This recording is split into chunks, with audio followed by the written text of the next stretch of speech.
The biggest present of all.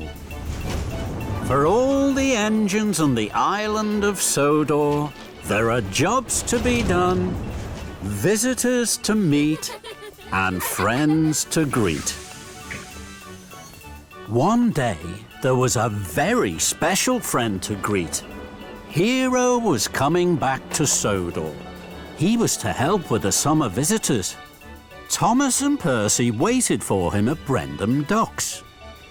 I'm so excited! My firebox is fizzing! And my boiler is bubbling. Hiro, our special friend, is coming back to Sodor.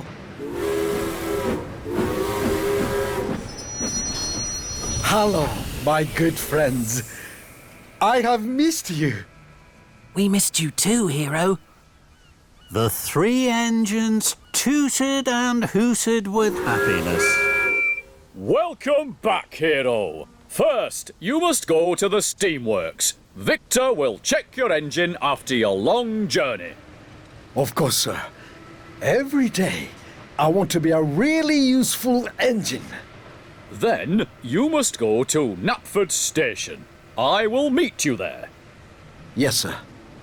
Of course, sir. Hiro puffed proudly away. I want there to be a welcome party for Hiro at Knapford. Percy, you must collect Lady Hatt and bring her to the party. Thomas, you must tell the engines to chuff quickly to Knapford for the party. Then the Fat Controller left. Thomas and Percy were excited. Oh my! A welcome party will make Hiro very happy. A welcome present would make Hiro even happier. That's a good idea. I must go now, Thomas. Lady Hatt will be waiting. Then Thomas steamed slowly away. I'm sure I'll find something special for Hiro. I'll look as I puff around the island, telling my friends about the party.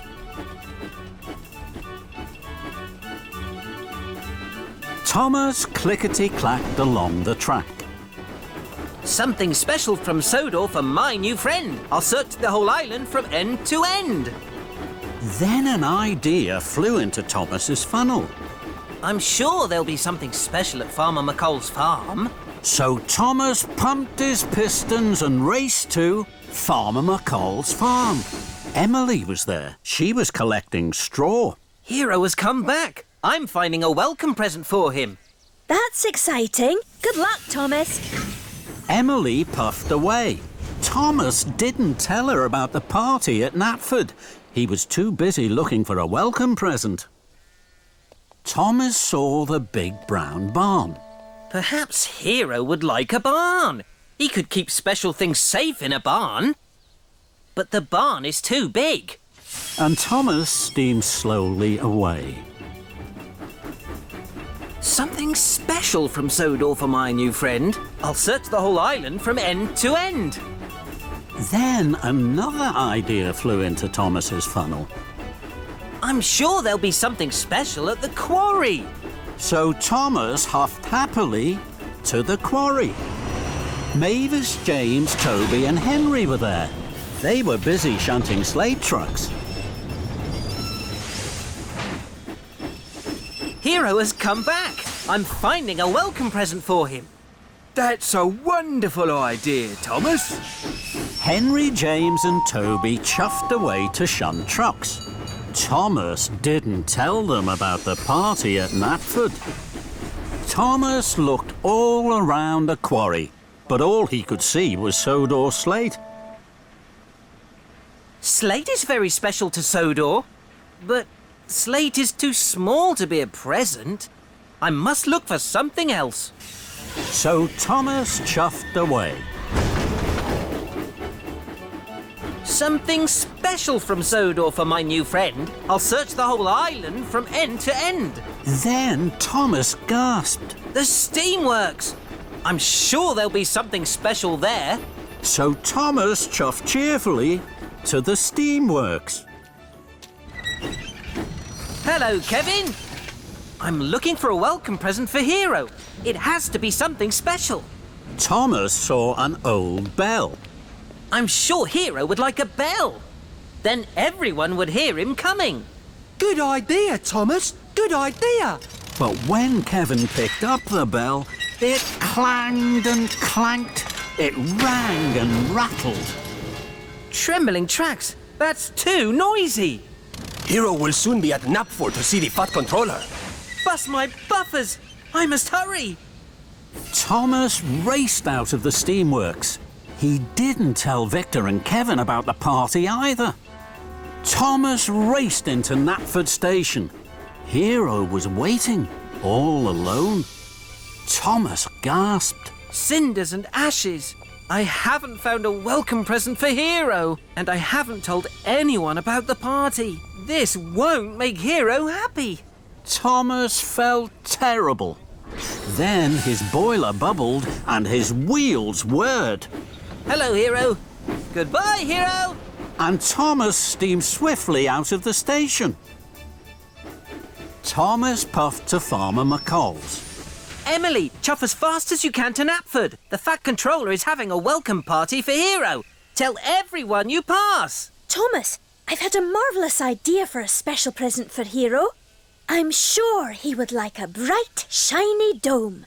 Victor must have one. Thomas was stern. Thank you, Emily. Now is not the time to find presents. You must hurry. And Thomas chuffed quickly away. Mavis, Toby, James and Henry were still at the quarry. You must all chuff to Knapford as fast as you can for Hiro's welcome party. Thomas, I think I know exactly what Hiro would like as a special present. A new glowing lamp. That would be very special. Thomas was firm. Thank you, Henry.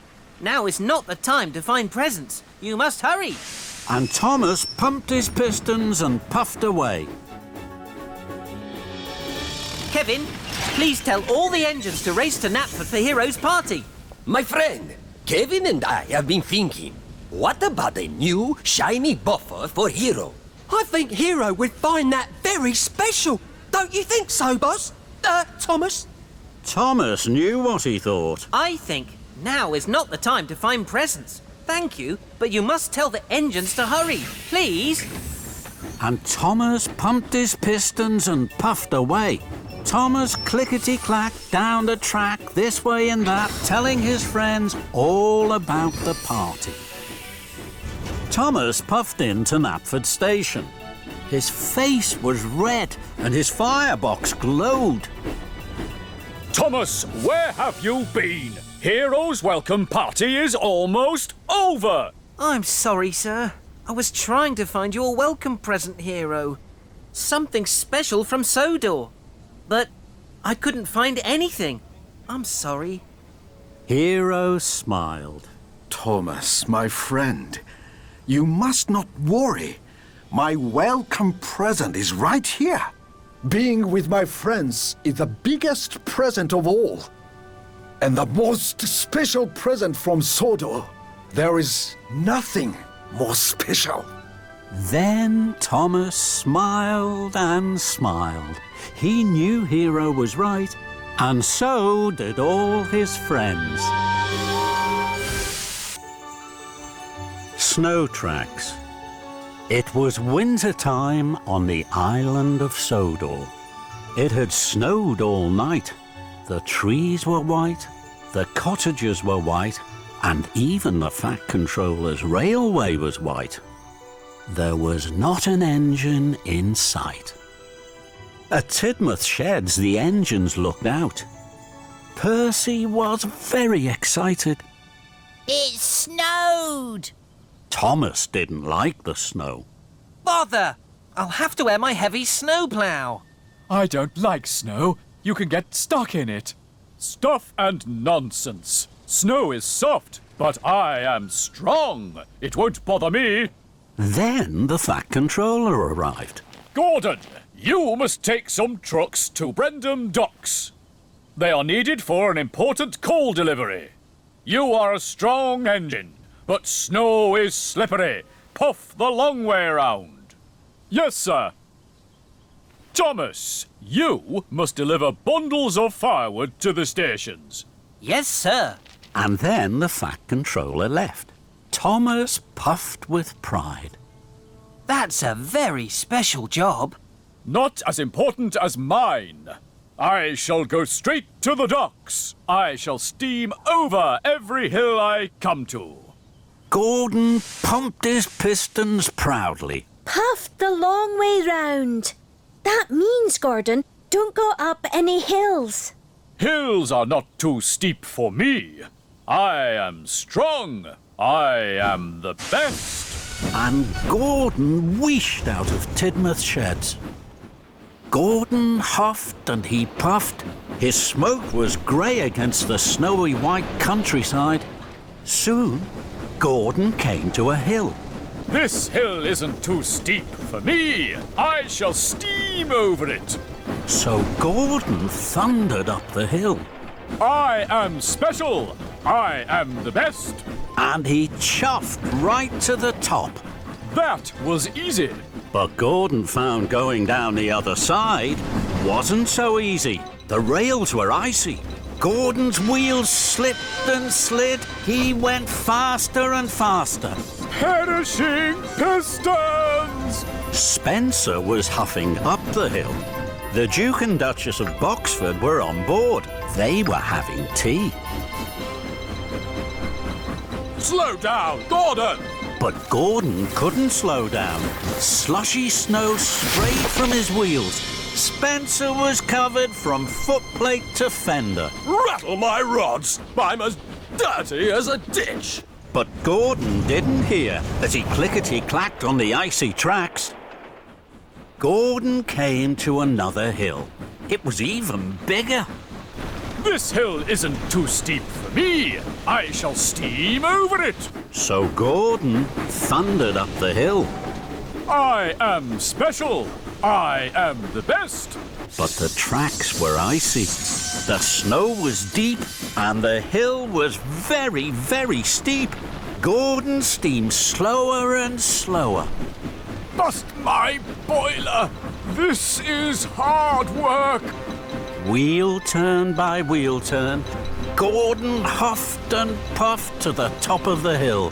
He felt very pleased. I am the strongest. I am the best. But at the bottom of the hill, there was deep, deep snow.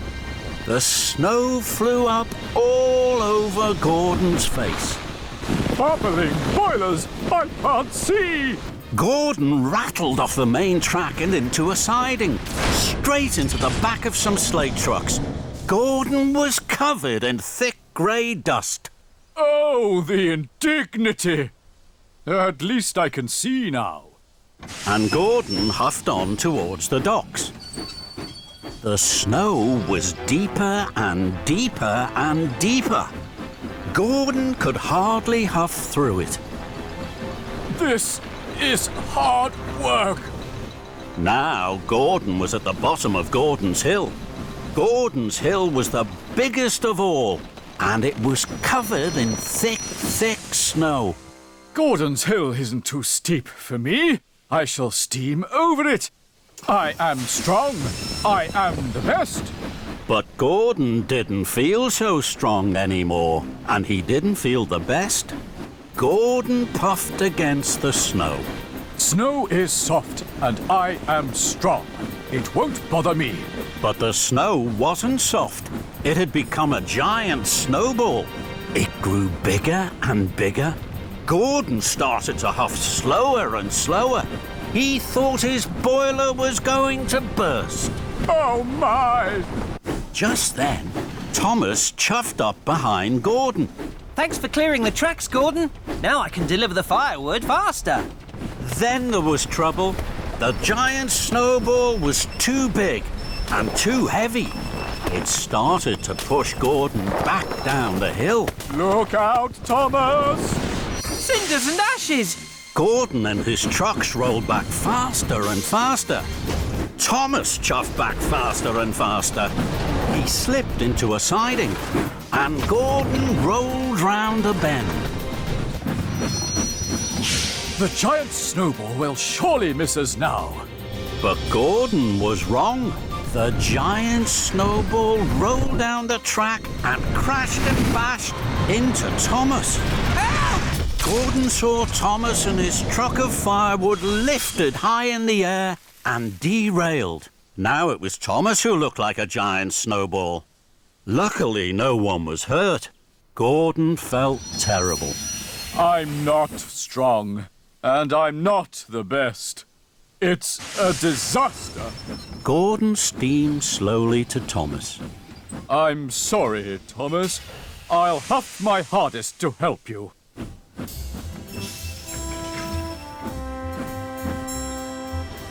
Gordon heaved and hauled.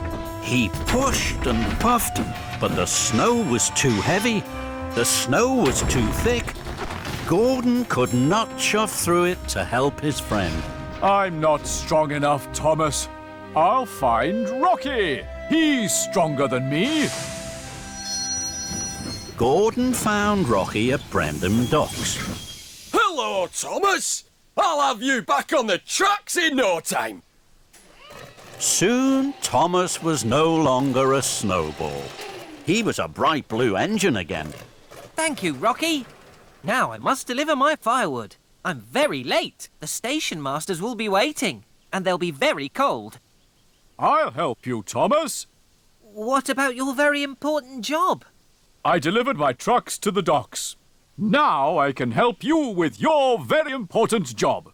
Thomas was happy to have his friends help. Thank you, Gordon. Thomas and Gordon chuffed cheerfully through the snow. And when they came to a hill, they always puffed around it. Together, Thomas and Gordon delivered the firewood to all the stations. The station masters were very pleased to see them. At last, Gordon and Thomas puffed home to Tidmouth Sheds. They were tired, but they were happy to have been really useful. Gordon wished grandly. I have something very important to say. No engine is special, and every engine is best. Thomas and his friends whistled. They all agreed with Gordon. Henry's good deeds. There are lots of beautiful birds on the Island of Sodor. The engines know their names and their songs. One day, the engines were especially excited. A new bird had been seen on the island. The Fat Controller arrived at Tidmouth Sheds. He had important news. The Sodor Warbler has arrived back on the island. Very few people have ever seen this bird, so a lot of visitors will be coming to our island. You will all be very busy taking them to spot the bird. Remember your carriages at all times. And remember not to frighten the warbler. Henry was worried for the warbler. Do you think the Sodor Warbler will be scared of engines? No, Henry. Not if you're really useful. And I need you to be really useful. Yes, sir. You must deliver a nesting pole to Bluff's Cove. Percy was puzzled. What's a nesting pole? It's a tall pole with a shelf on top. Birds build their nests on it. Percy liked this idea. Do you understand, Henry? Yes, sir. I will deliver the pole straight away. Good. We hope the Sodor Warbler will make its home here once more. That's a very exciting special, Henry. Henry was happy. He puffed away proudly. Later, Henry clickety-clacked along the track. Ahead, he could see Thomas with Annie and Clarabelle. Thomas had stopped. That's strange. Henry chuffed slowly up to Thomas. Is anything wrong, Thomas? No, Henry. I'm letting Farmer McColl cross with his sheep. Henry could see the sheep tripping and tapping across the tracks. Thomas, you helped me. That's a good deed. Well done. You're welcome, Farmer McColl. Thomas chuffed away cheerfully. Henry puffed and puzzled. I would like to help someone. They will call it a good deed, and they will say, "Well done, Henry." This made Henry feel very happy. I'm sure I can deliver the nesting pole and do good deeds. So Henry huffed happily on. Soon, Henry saw Farmer Trotter's pink pigs.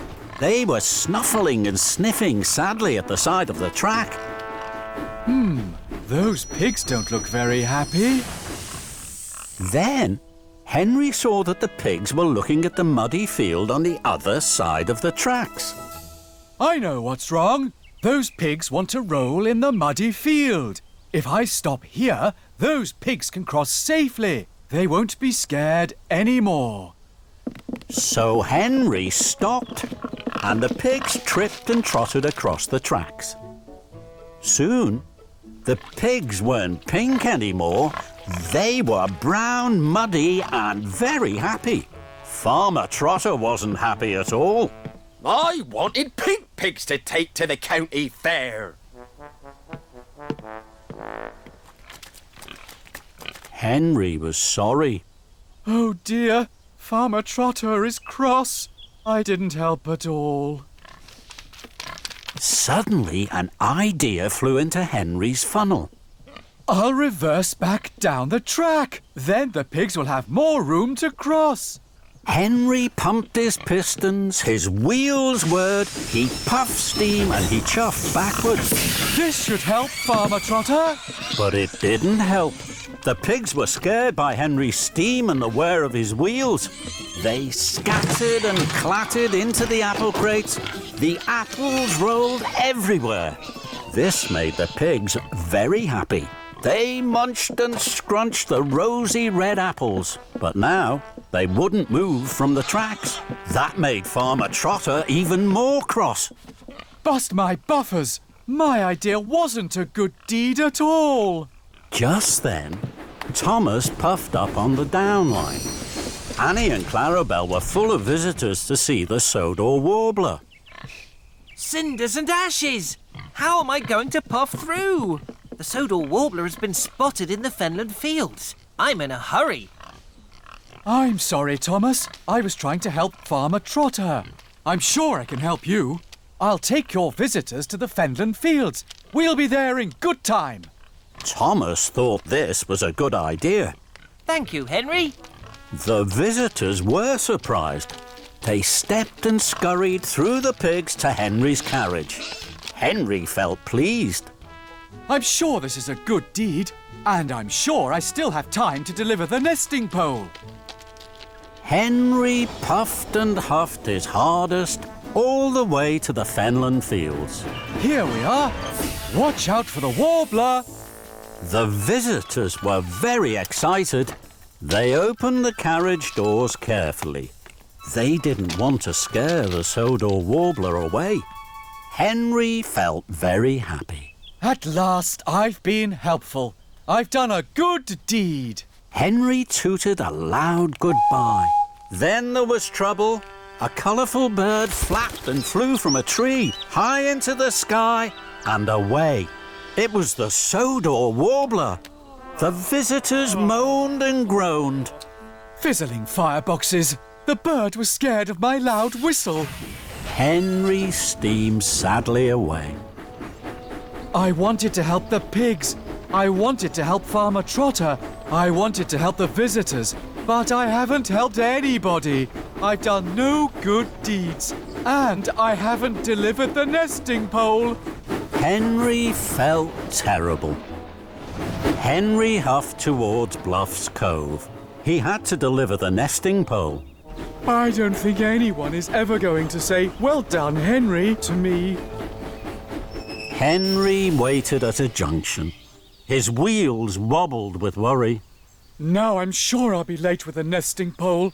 The fat controller will be cross with me. Oh dear, oh dear. Suddenly, a colourful bird flew from a tree. Henry was too sad to smile at the bird. The bird landed on Henry's buffer. At least I can give that bird a rest and a ride. So Henry and the beautiful bird chuffed on towards Bluff's Cove. Henry puffed to the halt. A lot of visitors were waiting. They were hoping to see the Sodor warbler. I hope they'll be pleased that I have delivered the nesting pole. But the visitors weren't just pleased, they were amazed. They smiled and pointed and took out their cameras. Henry was surprised. Oh, the visitors seem very pleased to see me. I can't think why. After all, no one has said, "Well done, Henry." Well done, Henry! You have brought the Sodor warbler to us! Hooray for Henry! Henry blinked and blushed. The bird I carried on my buffer was the Sodor warbler. Then Thomas arrived with more visitors. Well done, Henry. Henry was so proud, his firebox fizzed and his boiler bubbled. And this time, I wasn't even trying to do a good deed. Soon the nesting pole was up. The Sodor warbler looked snug and sleepy in its nest at the top. I think our friend likes its new home. Welcome home, Mr. Warbler. And well done, Henry. Buzzy bees. It was a fine summer morning on the Island of Sodor. The sun was shining, the birds sang, the flowers bloomed. And Thomas clickety-clacked along the track to Brendam Docks. Thomas's good friend Hiro was unloading at Brendam Docks. Good morning, Hiro. The Fat Controller tells me I have a special today for Farmer Trotter. Good morning, my friend. Yes, you do. Look. Thomas gasped. Flatten my funnel. They look like small white wooden houses. Who lives in them? Bees, my good friend. Lots and lots of bees. Their houses are called hives. Inside the hives, the bees are very busy making honey. This made Thomas excited. The Fat Controller always has honey on his crumpets. I'll puff as fast as I can to deliver the beehives to Farmer Trotter. Suddenly, Hiro was stern. Thomas, chuff slowly and smoothly. Take the track through the woods. Then the bees will rest. You have to look after bees very carefully. Don't worry, Hiro. I will. They'll be happy with me. Hiro smiled. Very well. I have to deliver these crates. Then I must pick up some flowers from Farmer McCall. I will visit the bees when I've finished. Hiro steamed slowly away. Thomas was coupled up to the beehives. Off we go, bees! Thomas puffed proudly to a junction. Ahead, he saw the track through the woods. The other track ran past a field full of flowers and bright sunshine. The field with flowers is much prettier than the woods. I'm sure the bees would like that better. So Thomas didn't take the track through the wood, as Hiro had told him to. Thomas huffed happily along. Buzzy bees are busy bees, and busy bees make honey. Buzzy bees are happy bees when it's warm and sunny. Suddenly, there was a buzzing and a bizzing. Thomas applied his brakes. Bust my buffers, what's that? Thomas looked over to the field. His bees were everywhere. They buzzed busily, flying from flower to flower. Thomas was surprised. Oh no! Come back, bees! Come back to your hives! The bees weren't listening to Thomas. They were too busy buzzing in the field. Thomas tried again. Please come back, bees! We'll be late for Farmer Trotter! But still, the bees weren't listening to Thomas. Fizzling fireboxes! I can't take the beehives to Farmer Trotter empty! Then an idea flew into Thomas's funnel. The bees like flowers. I will chuff my hardest to Farmer McColl's and pick up the flatbed of flowers. Then the bees will buzz around my flowers and back to their hives. So Thomas was uncoupled from his flatbed. Then he steamed swiftly away. Thomas arrived at Farmer McColl's farm. He saw the flatbed of flowers. I'm sure Hiro won't mind if I borrow his flowers. I'll bring them back as soon as the bees are in their hives again. And Thomas huffed happily back to the field. The bees were still buzzing busily from flower to flower in the field. Then they saw Thomas's flowery flatbed. The buzzy bees left the field and buzzed all around Thomas. They flew into his funnel. They buzzed his boiler and whizzed his wheels. Trembling tracks! This flatbed of flowers wasn't a good idea. Go away, bees, please. Buzz into your hives and make honey. But the bees weren't listening to Thomas. They were too busy buzzing. I must race like the wind. Then maybe the bees will be blown off my buffers and fly back to their hives. So Thomas pumped his pistons and raced away. But the bees didn't mind the wind on their wings. They flew round Thomas like a buzzing cloud. Thomas chuffed and puffed to a siding. Very well, bees. If you won't leave me, I will leave you. Thomas was uncoupled from his flatbed of flowers, and he clickety-clacked away down the track. Now the buzzy bees won't bother me. They're too busy making honey for the Fat Controller's tea. Thomas chuffed to a junction. Hiro was there. Thomas was surprised to see his friend. Hello, Hiro. You look puzzled. I am Thomas. Farmer McColl's flowers have disappeared, and you have still not delivered the bees to Farmer Trotter. He's waiting and worried. Thomas looked at his wise friend Hiro. He hadn't looked after the bees, he hadn't looked after their hives, and he hadn't taken the woodland track. But he had taken Hiro's flowers. Hiro, I have been very silly. I have been everything you told me not to be. But now I will do everything you told me to do. Please wait for me here. I will bring you back your flowers. Thomas's wheels started to whir, and his boiler started to bubble. Thomas had a lot to do. Thomas puffed back to the flatbed of flowers. The bees were still buzzing, but Thomas didn't mind. Follow me, bees. I'll take you back to your hives. And Thomas wheeshed away to the flatbed of beehives. Farmer Trotter is waiting for you, bees. You will like living on his farm. Then Thomas chuffed carefully away and took the track through the woods. The woods were deep and dark. The bees felt cold. It's time to go home, all you busy bees. It's time to make honey in the shade of the trees. And the busy bees buzzed into their hives. Farmer Trotter was waiting for Thomas.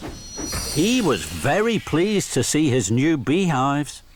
Thank you, Thomas. But why have you brought me all those flowers? They're not for you, Farmer Trotter. Hiro is waiting for these. I must hurry. Thomas pumped his pistons and puffed down the track. Hiro was waiting for Thomas. So, my good friend, here are my flowers. I'm sorry, Hiro. You will be late, I know. But from these flowers, Farmer Trotter will have the best honey on Sodor. The two friends smiled. It had been a very busy, buzzy day.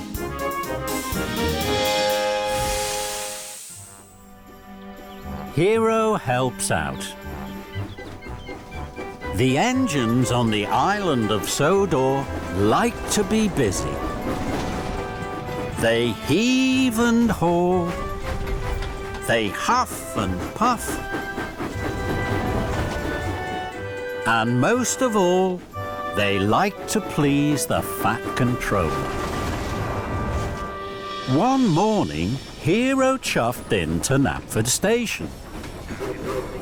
There was hustle and bustle, noise and steam.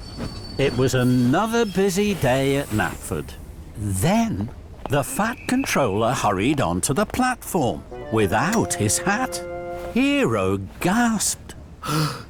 Sir, good morning, sir. I hope the day finds you well, sir. The day finds me with much too much to do, Hiro. That's how the day finds me. I can see, sir.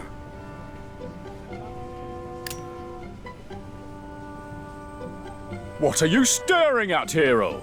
Nothing, sir. Just your hat, sir. Excuse me. Edward puffed in. Hello, Hiro. You look worried. Not at all. Then there was trouble. Blistering boilers. In all my long years, I've never seen that before. Hiro was worried for the Fat Controller. Sir, can I help you, sir? It's a very busy day, Hiro. I have to visit the Thin Controller. I must talk with him about the railways. Hiro knew this was important.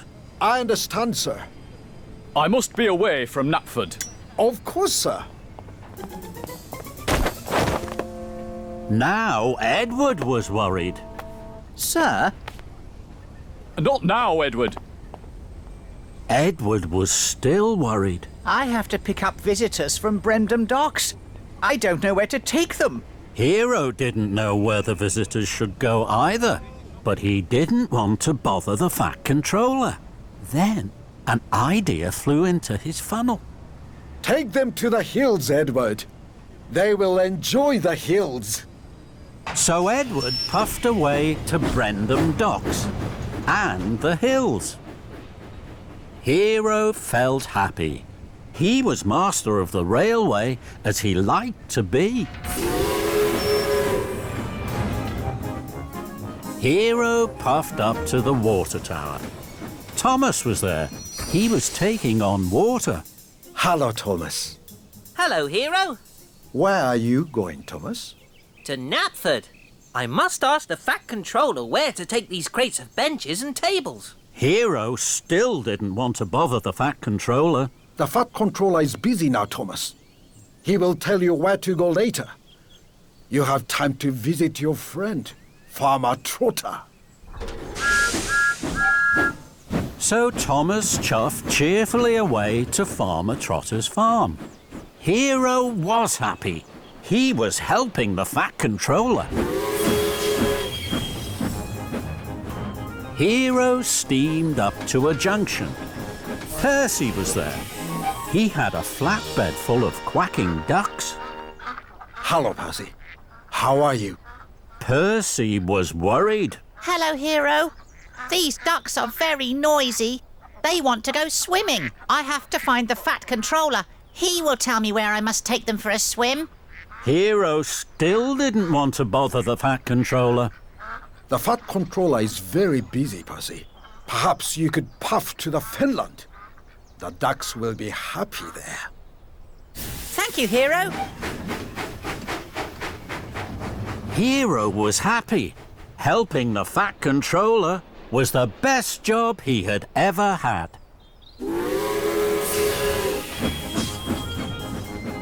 Hiro huffed happily to a crossing. The Fat Controller was there. Hiro, While I was with the Thin Controller, I heard worrying news. Farmer McColl is waiting for his ducks. There are no tables or benches for the concert at tea time. And Edward is late for a concert at the town hall. Hiro gasped. The Fat Controller was cross. The Fat Controller was cross with him. And it was all his fault. Hiro felt worse than ever. He had been master of the railway, and now he was master of the muddle. I'm sorry, sir. I'm very sorry, sir. I knew you were very busy. I wanted to help, so I told the engines what to do. I didn't want to bother you, sir. The Fat Controller gasped. You didn't want to bother me? I am controller of the railway. Nothing is more important to me than my engines being really useful. Hiro gulped. I know that now, sir. I'm not master of the railway. I'm master of the muddle. I can put this right. Please give me time. And Hiro wheeshed quickly away. Hiro found Edward in the hills. Hello, Hiro. My visitors are very happy. Good, Edward. But now, you must take the visitors to Knapford Station. The Fat Controller will give you your orders. I thought we weren't to bother the Fat Controller, Hiro. I was wrong, Edward. The Fat Controller didn't want that at all. And Hiro steamed swiftly away. Hiro whooshed up to Farmer Trotter's farm. Hello, Thomas. Hello, Hiro. I'm having a wonderful time with the piglets. Good, Thomas, my friend. But now, you must puff as fast as you can to Knapford. The Fat Controller is waiting with orders for you. I thought we weren't to bother the Fat Controller, Hiro. I was wrong, Thomas. The Fat Controller didn't want that at all.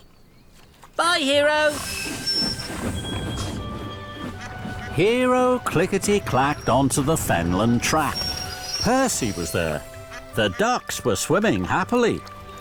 Hello, Percy. Hello, Hiro. The ducks are very happy. I'm pleased to hear that, Percy. But now, you must take the ducks to Knapford. The Fat Controller has orders for you. I thought we weren't to bother the Fat Controller. I was wrong, Percy. The Fat Controller didn't want that at all. But how can I get the ducks back into their crates? I will help you, Percy. Hiro blew his whistle. It sounded like a duck quacking. The ducks flapped and flew into their crates.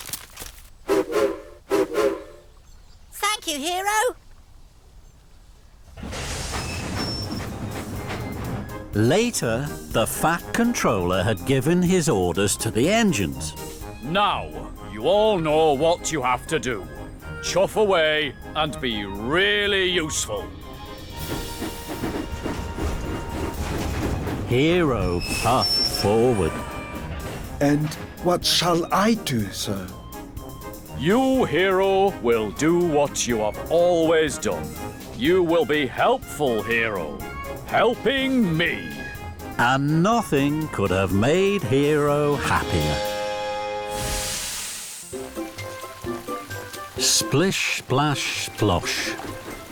It had been raining and pouring on the Island of Sodor. The engines were splattered and sploshed with mud. Thomas liked the rain. It splish-splashed on his boiler and pitter-pattered on his paintwork. Thomas and Rosie had biffed and bashed all day at the shunting yards. Now it was time to go. Come on, Rosie. I'll race you to Tidmouth Sheds. The two friends puffed along the tracks, straight through a very big puddle. Whee! Thomas and Rosie were splashed from footplate to fender in muddy rainwater. That was fun. Then an idea flew into Thomas's funnel. Thomas reversed slowly. Then he pumped his pistons. Here I come, Rosie! Splish, splash, splosh! That's a good game. Here I come, Thomas! Splish, splash, splash! Muddy water splattered everywhere. Then the Fat Controller arrived. He had some important news. Alicia Botti is to sing at a concert in the town hall. The concert will be followed by a grand tea. That's exciting! What fun! Thomas, you must go straight to the washdown. Then you are to collect Miss Botti and myself from Dryall Station. We will be waiting for you. Yes, sir. Rosie, you must collect Annie and Clarabelle and take them to Dryall for Thomas. Yes, sir. Right away, sir. See you later, Rosie. And Thomas and Rosie chuffed quickly away. Thomas pulled up at the junction to the washdown. He saw a very big puddle on the other track. Charlie was waiting right by it. He was very muddy. Splashing Rosie was such good fun. I'm sure Charlie would like my game too. And I'm sure I have time for another puddle before the washdown. So Thomas didn't take the track to the washdown. He took the track through the middle of the very big puddle. Here I come, Charlie! Splish, splash, splash! Bust my buffers! That's a good game! Thomas huffed happily on. Hooray! This is fun! Now Thomas wanted to find more puddles. He couldn't wait to play his game with the other engines. At the next junction, Thomas waited to chuff left to the washdown. Then he saw a very big puddle on the right track. Emily was waiting. Emily's muddy already. I'm sure she'd like my game. And I'm sure I have time for another puddle before the washdown. Here I come, Emily! Splish, splash, splash! Muddy rainwater had splooshed all over Emily and all over Emily's flower trucks. Fizzling fireboxes. I have to take this flour to the bakery to make the cakes for Alicia Botti's tea. Now Thomas has ruined it. Thomas didn't know he had splashed Emily's flower trucks. This is fun! Splish, splash, splosh! I'll soon need a wash! And Thomas chuffed on, chuckling. At the next junction, Thomas waited to chuff to the washdown. Then he saw a very big puddle right beside James. James is muddy already. I'm sure he'd like my game. And I'm sure I have time for just one more puddle before the washdown. Here I come, James! Splish, splash, splash! And Thomas steamed away laughing. Muddy rainwater had splooshed all over James and all over the ripe strawberries on his flatbed. Blistering boilers! These strawberries were for Alicia Botti's cakes. Now they're ruined. Thomas didn't know he had splashed James's strawberries. This is fun! Splish, splash, splosh! I'll soon need a wash! And Thomas puffed on, happily. Thomas chuffed up to the next junction. Now it was getting late. I know there'll be a very big puddle along the track by the river. I'm sure I have time for one last puddle before the washdown. So Thomas took the left track that went along the river. Ahead of him, there was a very big puddle. My! This is the biggest puddle ever! Here I come! Splish, splash, splash! Then there was trouble. Muddy water flew high into the air and splooshed down all over Alicia Botti and the Fat Controller. Thomas! Thomas screeched to a stop and reversed slowly. He saw that he had splish, splash, splashed Alicia Botti and the Fat Controller. Cinders and ashes! Look what you've done to Miss Botty. She's soaked. Also, Thomas, I hear from the dairy manager that you ruined the flour and strawberries for Miss Botty's grand tea. This is a disaster. Thomas felt terrible. He tried to puff forward, but he couldn't. Oh, no. The big puddle had put out his firebox. This game isn't fun anymore. It's all gone wrong. Then Thomas heard Rosie's whistle. Rosie, please help me. I've splish, splash, splashed into trouble. Oh dear, Thomas. Of course I will. Don't worry. Rosie heaved and huffed Thomas onto dry tracks. With my dry coal, Thomas, your boiler will soon be bubbling. Thank you, Rosie. Now I can't go to collect the Fat Controller and Alicia Botty.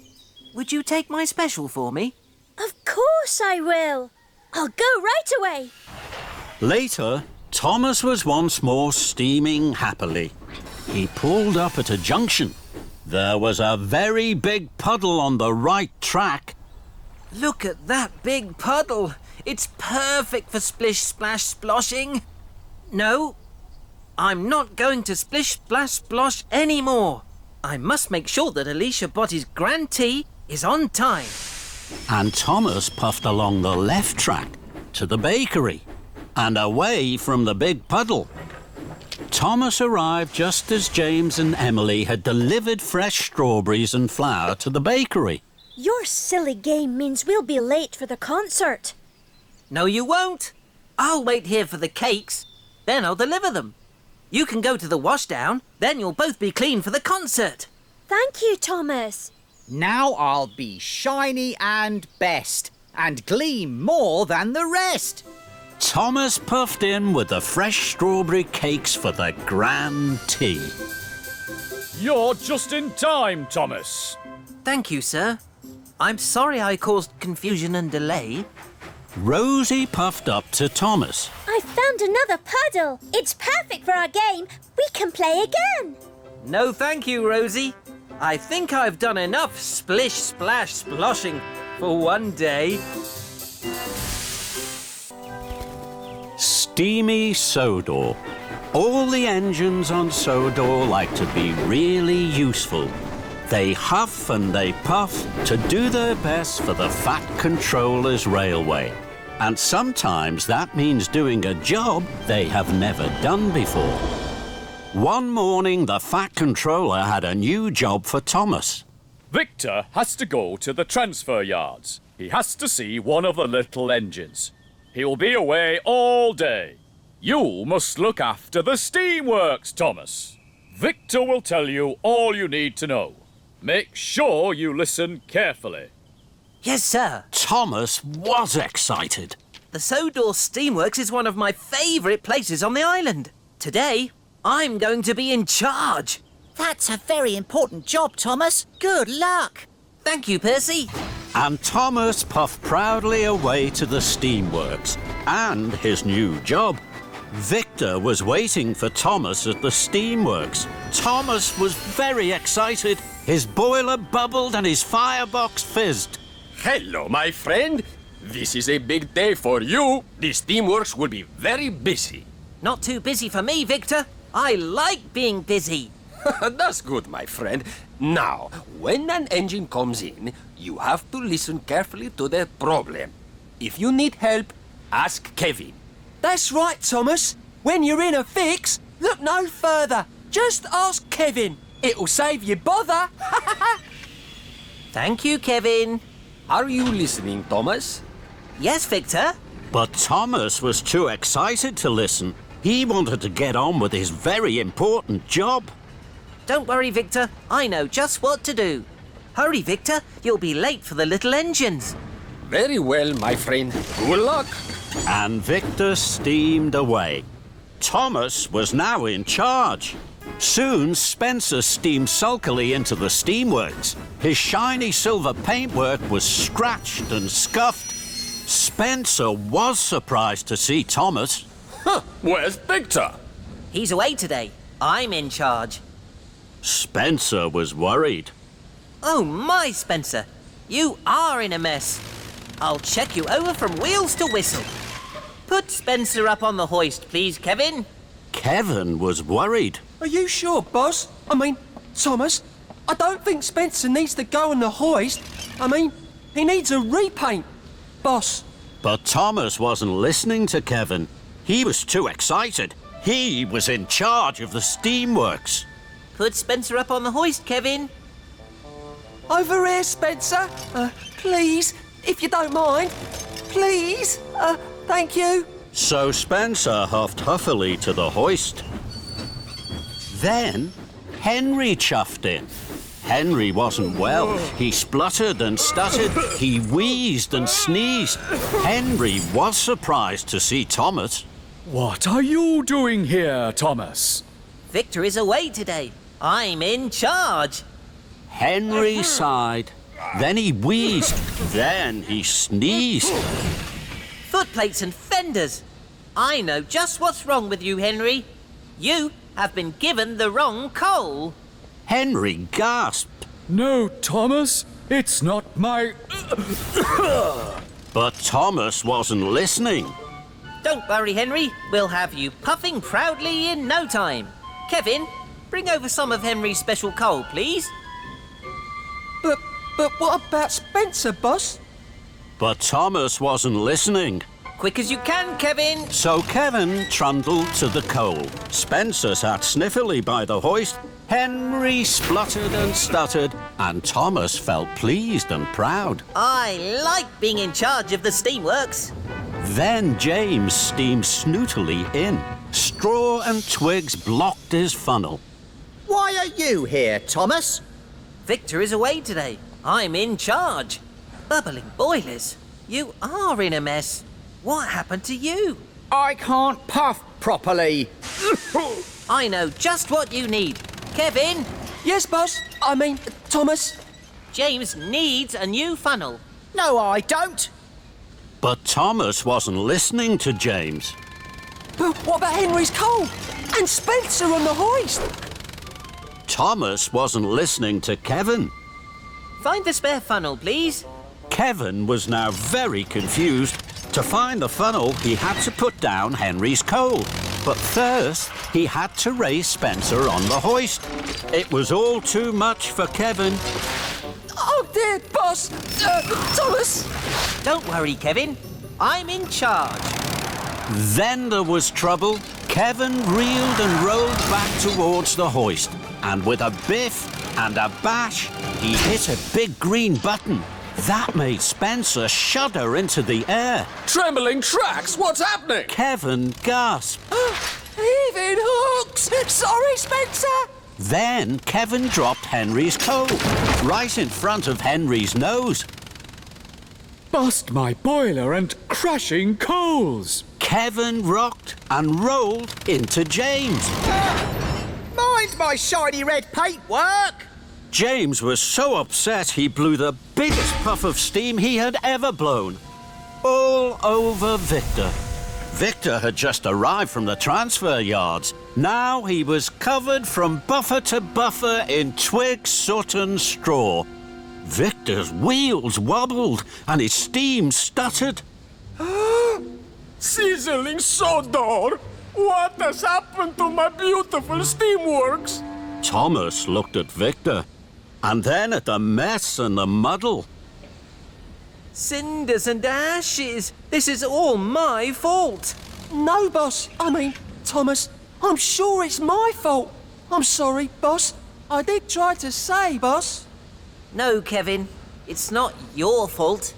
I didn't listen to Victor. I didn't listen to you. And I didn't listen to my friends. I was too excited. And too silly. I think, my friend, you are right. What will you do now? I'm sorry to all of you. Now I'll listen to you, and I'll make sure you're all fixed properly. So Victor and Thomas went first to Spencer.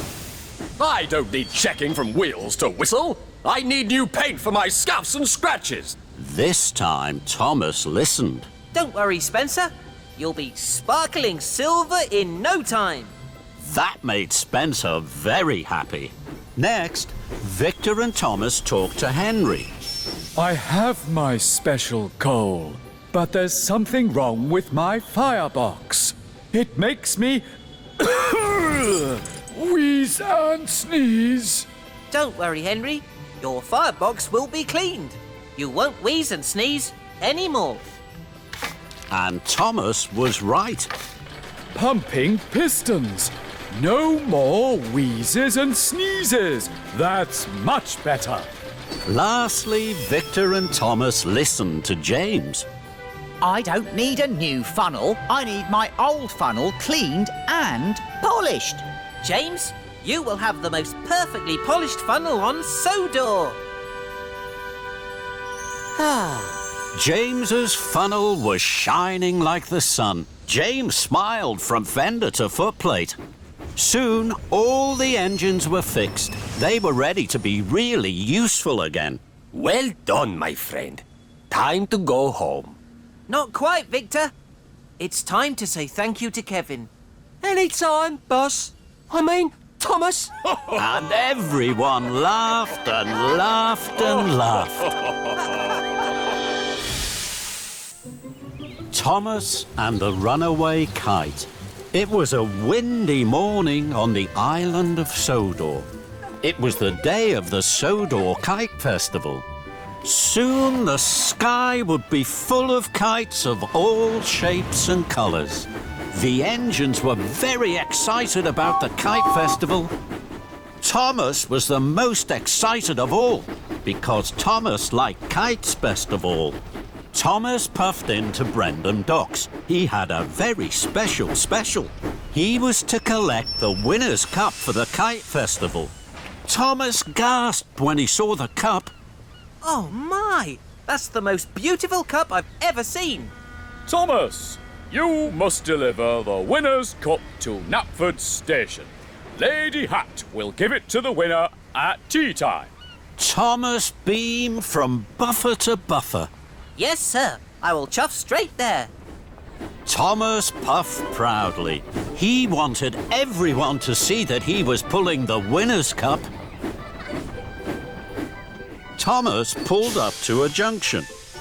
High in the sky, above the treetops, he saw a kite. Fizzling fireboxes. What a wonderful kite. I hope I'll see it again. Thomas huffed and chuffed to the top of Gordon's Hill. Then he gasped. There's that wonderful kite again. The kite belonged to the Fat Controller's grandchildren. They wanted to win the cup at the Kite Festival. Charlie puffed up. Look at that kite swoop through the air! Look, there's Thomas. Suddenly, a gust of wind pulled at the kite. The kite flew up, and away. The Fat Controller's grandchildren watched. They were very sad. Thomas wanted to help them. Don't be sad. I'll chase after your kite and bring it back to you. This made the children very happy. I'm the fastest engine on Sodor. I can catch up with your kite. I'll help you, Thomas. No, thank you, Charlie. I'm much faster than you. I can chase this kite all by myself. So Thomas didn't go straight to Knapford with the winner's cup. He chuffed off, chasing the Fat Controller's grandchildren's runaway kite. The wind blew the kite far down the tracks. Thomas whooshed and wheeshed. His boiler bubbled, his coal crackled. I must keep up with the runaway kite. I'll puff and I'll huff with all of my might. I'm the fastest engine on Sodor. Then the wind blew the kite out of sight. Where's the kite gone? Hello, Thomas. You're huffing hard. Hello, Edward. I'm chasing the Fat Controller's grandchildren's kite. How exciting. Can I help? No, thank you, Edward. I'm the fastest engine on Sodor. I can chase their kite all by myself. At last, Thomas caught up with the kite. He was excited.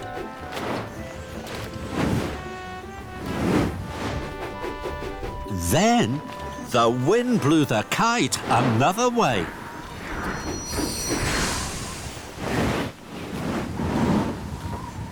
Cinders and ashes! Come back, Mr. Kite, please!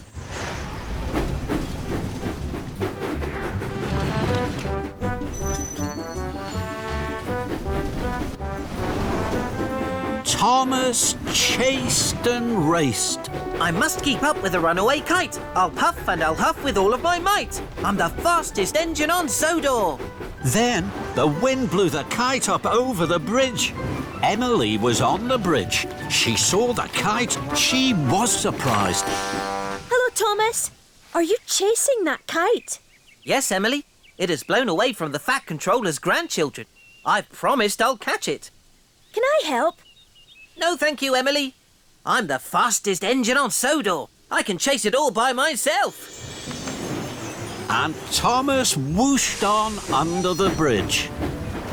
Thomas clattered and clacked. I must keep up with the runaway kite. I'll puff and I'll huff with all of my might. I'm the fastest engine on Sodor.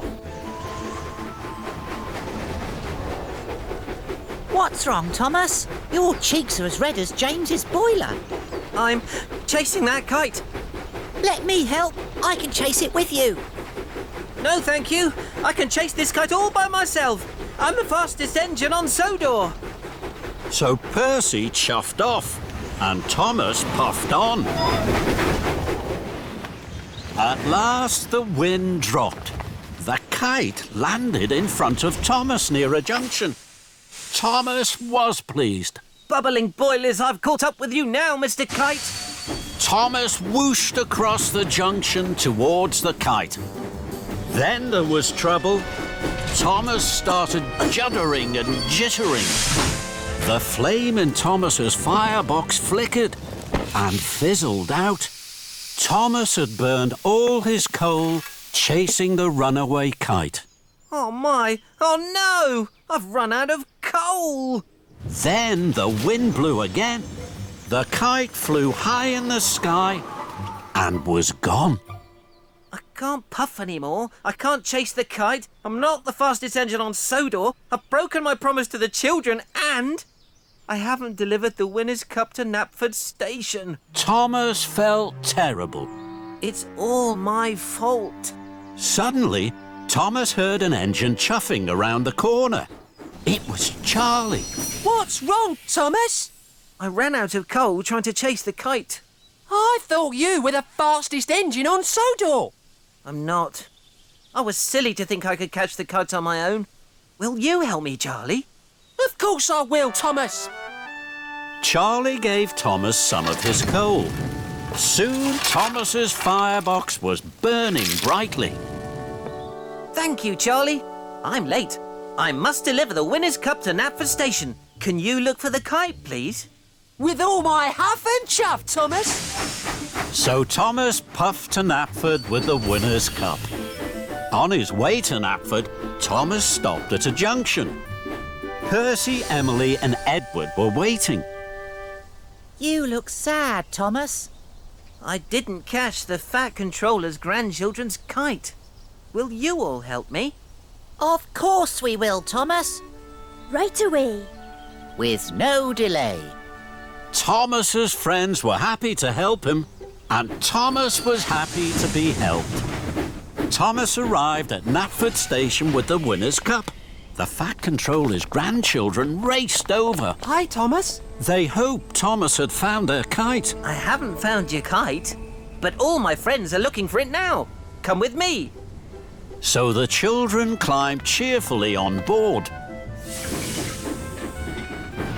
Thomas puffed to a junction. Suddenly, the kite flew in front of Thomas.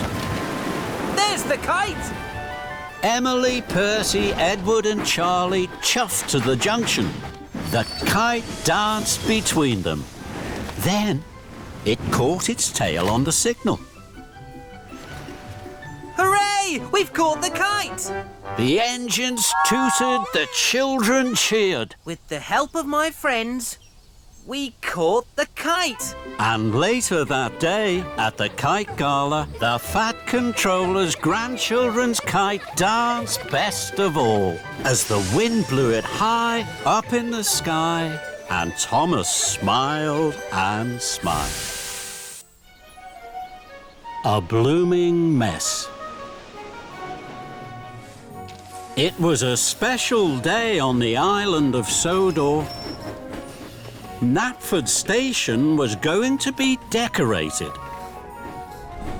All the engines were very busy and very excited. The Fat Controller was at Tidmouth Sheds. Knapford Station is being decorated. There are lots of jobs to do. Thomas, you must go to the quarry and collect slate for the new roof. Yes, sir. Emily, you must go to Maithwaite Station and collect the flowers for the new window boxes. Flowers? How lovely! I know all about flowers. I know that buttercups are yellow. Emily! And then take them to Knapford Station. Yes, sir.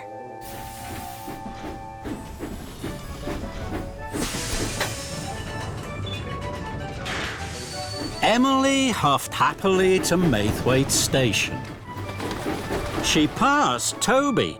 Toby was delivering wood for Knapford's new floors. Hello, Toby. Hello, Emily. Then Emily passed James. James was delivering pots of paint to paint Knapford's new walls. Hello, James. Good morning, Emily. Emily puffed up to a junction. Mavis was on the bridge above. Hello, Mavis. But Mavis didn't say hello to Emily. Emily was surprised. Mavis? Mavis! Hello? Mavis still didn't say hello to Emily.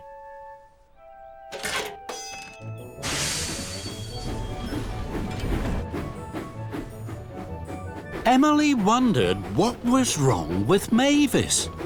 I know what's wrong. Mavis must be feeling sad today. At Maithwaite Station, Emily buffered up to the flatbed of flowers. There are a lot of different flowers here, Emily. Emily knew the names of all the flowers, but she didn't say a word. She was thinking about Mavis. She wanted to make Mavis happy. Then an idea flew into her funnel. I'm sure flowers would make Mavis happy. I have lots of them. I can leave some of them at the quarry for Mavis. So Emily didn't puff straight to Knapford Station with the flowers. She took the track to the quarry instead. Emily huffed happily into the quarry. She couldn't see Mavis anywhere. I know. I'll decorate the quarry with flowers. That will make Mavis very happy when she comes back. Emily looked for a place to put some flowers. This is the perfect place. Mavis will see the flowers here as soon as she arrives. Emily felt very pleased with herself. Now, I must find somewhere else to put some more flowers. Emily looked around. She didn't see Edward puff into the quarry behind her, but she did hear the loud crash. Fizzling fireboxes. What was that? Edward had crashed straight into the flatbed of flowers and rolled towards the hopper. Edward, look out! Those flowers are going to make Mavis happy. Pardon? Edward was confused. I'm sure flowers by the hopper would make Mavis happy. The hopper's so grey and dusty. Emily felt even more pleased with herself. Now, I must find somewhere else to put some more flowers. Emily looked around. She didn't see Thomas reverse towards the hopper behind her, but she did hear the loud crash. Bubbling boilers! What was that? Cinders and ashes! Bust my buffers! Watch out for the flowers! They're going to make Mavis happy! At that moment, Mavis pulled into the quarry. Whatever has happened? Emily looked at Mavis. Mavis wasn't happy. She was very upset. What has happened to my quarry? And what are those flowers doing here? Emily gasped. The flowers haven't made Mavis happy. The quarry is in a terrible mess. And it's all my fault. Emily chuffed up to Mavis. You didn't say hello today, so I thought you were sad. I brought the flowers because I wanted to make you happy. Mavis sighed. I wasn't sad. I didn't say hello because I was thinking about all the jobs I had to do today. Emily felt very silly. I wish I had asked if you were sad. Then I wouldn't have brought the flowers and the quarry wouldn't be in a terrible mess. Mavis looked at the mess. She looked very sad. Emily wanted to think of a way to make Mavis happy, and now she knew she had to ask. Mavis, what would make you happy? I would like the quarry to be tidy and all the engines to be really useful. Emily felt very pleased she had asked Mavis. Now she knew exactly what to do to make Mavis happy. I can't move. I'm covered in sleigh dust and my firebox has gone out. Don't worry, Thomas. I'll shunt you over to the coal hopper. You'll soon be burning brightly again. Thank you, Emily. So Emily worked hard. She puffed and she huffed, and she heaved Thomas to the coal hopper. Then she biffed and she bashed the flower beds away from the hopper so that Edward could shunt his truck to be filled.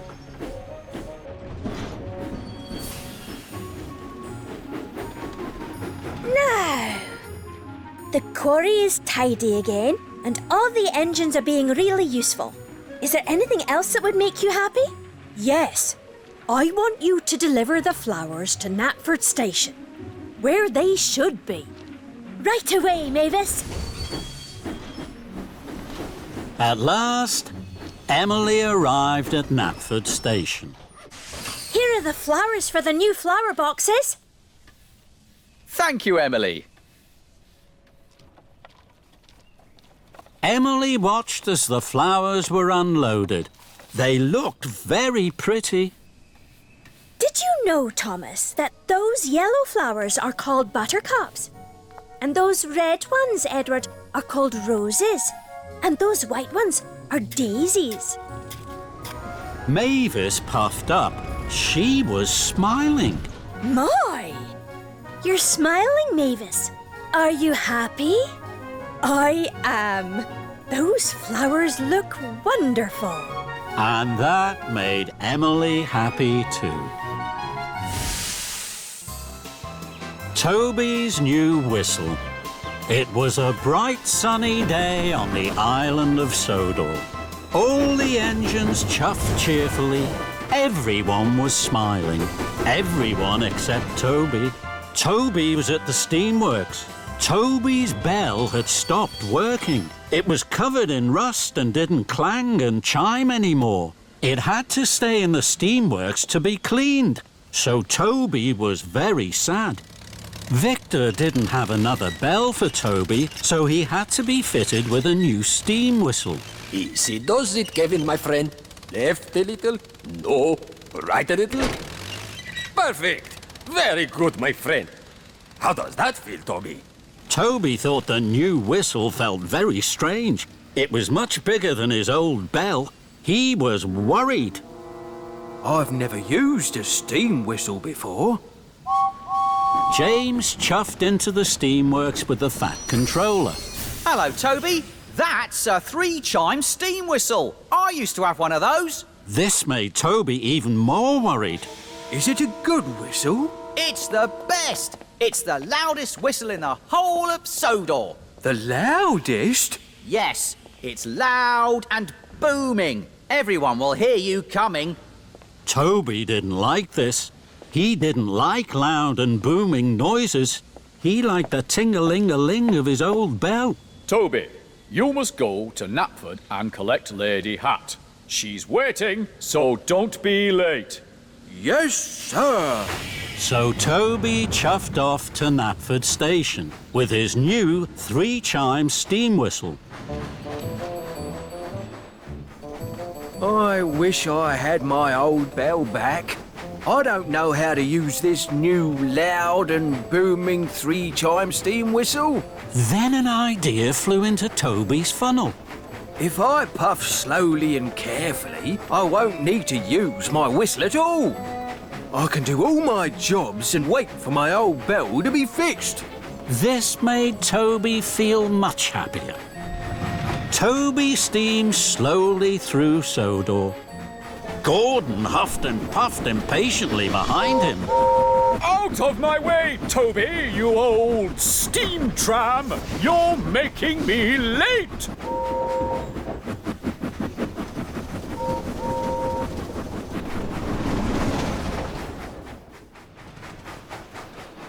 Later, some cows were on the tracks in front of Toby. He couldn't puff past them.